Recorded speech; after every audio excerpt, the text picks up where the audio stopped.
La frappe américaine contre l'Iran semble imminente, de nombreux signes suggérant que la décision est prise alors que des nouvelles choquantes émergent. Le nombre de morts en Iran pourrait atteindre 20 000. Le département d'État américain a demandé aux Américains de quitter l'Iran immédiatement. Donald Trump a incité les manifestants iraniens à occuper les bâtiments gouvernementaux et affirmé que l'aide arrivait déjà. Au même moment, les États-Unis ont évacué des centaines de soldats de leur principale base aérienne au Moyen-Orient, Al-Udeid, au Qatar. En juin 2025, pendant la guerre de 12 jours entre l'Iran et Israël, c'est précisément cela qui est devenu le principal signe avant-coureur de l'attaque aérienne des États-Unis contre l'Iran. Parallèlement à cela, Donald Trump impose des droits de douane de 25% contre tous les pays commerçant avec l'Iran, y compris contre la Chine. C'est alors qu'un événement inattendu survient. Rappelez-vous, la veille, la Chine, la Russie et l'Iran lançaient d'ensemble de grands exercices navals conjoints. Au sein des Brésil, Russie, Inde, Chine, Afrique du Sud, les navires iraniens ont été priés de quitter ces exercices d'urgence. En fait, les Brésil, Russie, Inde, Chine, Afrique du Sud ont rétroactivement exclu l'Iran des exercices militaires, comme s'il n'y avait jamais participé. Ainsi, au sein des Brésil, Russie, Inde, Chine, Afrique du Sud, on dit « Ne provoquons pas Donald Trump ». Et maintenant, des sources de Bloomberg déclarent qu'à Moscou, on a décidé de ne pas du tout s'immiscer dans la situation en Iran. Poutine a préféré sacrifier le régime d'Ali Khamenei en Iran plutôt que de couper tout lien avec Donald Trump. Je m'appelle Alexei Petchii. Avant de commencer, merci de vous abonner à cette chaîne, de liker, de commenter la vidéo et de suivre ma chaîne Telegram Petchii News. Le lien se trouve dans la description. Et si cet épisode vous est utile et intéressant, à la fin de la vidéo, vous pouvez soutenir le travail de cette chaîne YouTube par un don ou un abonnement payant via les liens et les coordonnées indiquées. La description indique « Soutenez la chaîne Alexei Petchii en choisissant le format qui vous convient. Merci pour tout soutien. » De plus en plus de signes montrent que les États-Unis vont bientôt frapper l'Iran. En ce moment même, les Américains ont commencé à évacuer des centaines de soldats de leur plus grande base aérienne au Moyen-Orient, Al-Udeid, qui se trouve au Qatar. En particulier, les militaires sont transférés en urgence vers d'autres sites ou logés dans des hôtels de la région. Ainsi, ils veulent les protéger d'une menace potentielle, au cas où une frappe américaine contre l'Iran entraînerait des représailles de la part de Téhéran. Dans le même temps, le gouvernement du Qatar a déjà confirmé et déclaré que le personnel est retiré de la base militaire, je cite, « en réponse à la tension régionale actuelle ».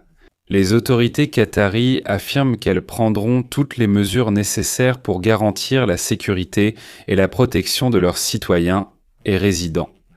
Il faut rappeler que Donald Trump avait déjà promis des mesures fermes contre l'Iran si les autorités iraniennes exécutaient aussi des manifestants. Et voilà qu'aujourd'hui, l'Iran prépare déjà la première exécution d'un manifestant. Mais ici, il y a un fait important, peut-être pas évident. En juin dernier, les militaires américains avaient déjà été évacués de la même façon depuis la base aérienne d'Al-Udeid. Cela a eu lieu juste avant l'opération du Pentagone contre les sites iraniens d'enrichissement d'uranium. Elles ont été visées par une frappe aérienne, puis l'Iran a répliqué en attaquant la base d'Al-Udeid. À ce moment-là, les États-Unis ont procédé à une évacuation, en fait à la dernière minute. Et dès que l'on a appris qu'une évacuation était en cours, littéralement quelques heures plus tard, les États-Unis ont frappé l'Iran. Dans le même temps, dès le 13 janvier, les États-Unis ont appelé leurs citoyens à quitter immédiatement l'Iran, leur recommandant d'envisager de partir par voie terrestre vers la Turquie ou l'Arménie, car le trafic aérien était impossible. De plus, la veille, le président américain Donald Trump a appelé les Iraniens qui protestaient contre le régime clérical des ayatollahs à intensifier leurs manifestations et à prendre le contrôle des organes du pouvoir, tout en promettant une aide de la part de Washington aux manifestants. Et je vais maintenant citer une déclaration frappante de Donald Trump. « Patriotes iraniens, continuez à manifester, prenez le contrôle de vos institutions, gardez les noms des meurtriers et des violeurs, ils paieront un prix élevé. » J'ai annulé toutes les rencontres avec les responsables iraniens tant que les meurtres insensés de manifestants ne cesseront pas. L'aide est déjà en route rendons l'Iran à nouveau grand. Avant cela, le président américain, je le rappelle, avait déclaré qu'il envisageait des options très dures contre le régime des ayatollahs, qui, selon lui, franchit les lignes rouges en tuant des manifestants. Et ici, des nouvelles tout simplement choquantes apparaissent.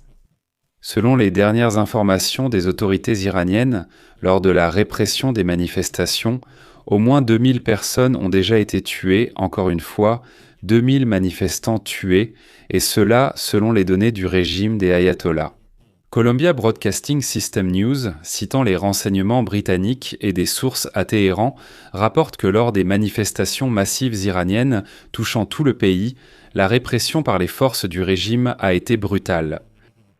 Jusqu'à 20 000 personnes auraient pu être tuées, c'est-à-dire 10 fois plus que ce qui a été officiellement annoncé par les autorités.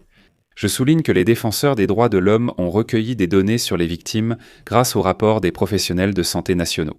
Mais ces derniers jours, les forces de sécurité iraniennes mènent des raids dans des hôpitaux privés à travers tout Téhéran, exigeant des employés qu'ils fournissent les noms et adresses des manifestants soignés dans les cliniques afin de les réprimer. Les militants ont ainsi perdu contact avec tous. Dans le même temps, la chaîne d'opposition Iran International a rapporté qu'environ 12 000 personnes ont été tuées lors des manifestations.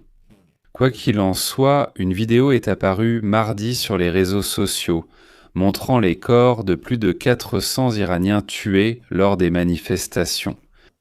Entassés dans une morgue de la banlieue, c'est-à-dire rien que dans une morgue de la banlieue de Téhéran, on a compté plus de 400 corps de personnes tuées. Quels éléments révèlent l'ampleur réelle de la répression? De plus, le régime de l'ayatollah a annoncé des exécutions publiques de manifestants dans les prochains jours. Après cela, Donald Trump a annulé les négociations avec l'Iran, alors que la veille, l'Iran avait proposé aux États-Unis d'entamer des discussions pour apaiser les tensions. Trump a d'abord accepté, puis il a refusé et a menacé de frapper l'Iran. Eh bien, il semble que les militaires américains se préparent justement à cela en ce moment dans la région du Moyen-Orient. Ici, un épisode intéressant est apparu sur la façon dont les Russes aident activement leurs alliés. Je précise tout de suite, c'est du sarcasme. Que s'est-il passé ? La veille, Donald Trump a annoncé qu'il imposait des droits de douane de 25% contre les pays qui coopèrent avec l'Iran. Avant cela, la Chine, la Russie et l'Iran avaient annoncé des exercices militaires près de l'Afrique du Sud. Près de l'Iran, Pékin et Moscou voulaient montrer leur unité avec Téhéran. Mais quand les États-Unis ont annoncé de nouveaux droits de douane, le Brésil, Russie, Inde, Chine, Afrique du Sud a demandé à l'Iran de se retirer des exercices Volonté de paix 2026 et de rappeler ses navires. Le statut d'observateur a été proposé à l'Iran et l'Iran a accepté. 2 navires de guerre iraniens, déjà arrivés à la principale base navale de la République d'Afrique du Sud à Simonstown, seront désormais retirés. Avant les exercices, la Chine dirige les manœuvres avec des navires de guerre russes, émiratis et d'autres pays de la région. L'Iran, lui, a juste été invité à partir sans gêner, alors que les Alliés voulaient afficher leur unité en déclarant « Santo ». Nous menons des exercices militaires avec l'Iran. Trump répond « Faites-les, alors voici une taxe de 25%. » Et les Brésil, Russie, Inde, Chine, Afrique du Sud, qui ont été créés comme contrepoids aux Américains, disent « Écoutez, les Iraniens, pourriez-vous partir d'ici, s'il vous plaît ?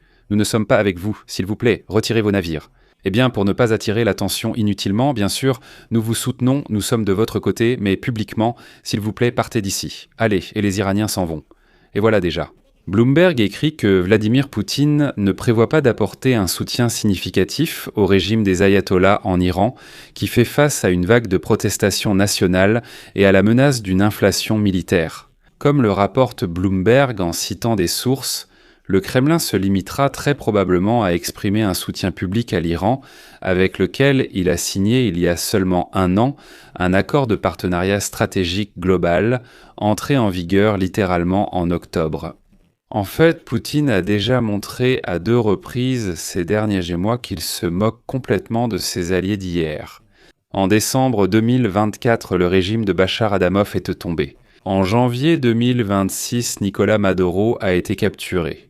Moscou lui fournissait armes et argent, dépensant près de 20 milliards de dollars en 10 ans. De plus, Moscou n'a pas soutenu l'Iran, ni lors des frappes américaines sur les sites nucléaires, ni durant la guerre de 12 jours avec Israël en juin 2025. Des sources de Bloomberg affirment que Vladimir Poutine tente actuellement de nouer des liens avec Donald Trump. Et la perte du régime des ayatollahs en Iran peut être perçue comme un dommage collatéral, rien de plus. Je vais m'arrêter là. Abonnez-vous à la chaîne, écrivez votre avis et vos conclusions sur cette histoire dans les commentaires, et n'oubliez pas de soutenir cette chaîne avec votre don. Bien sûr, si cet épisode vous a été utile et intéressant, c'est tout pour aujourd'hui. Prenez soin de vous, à tous, au revoir.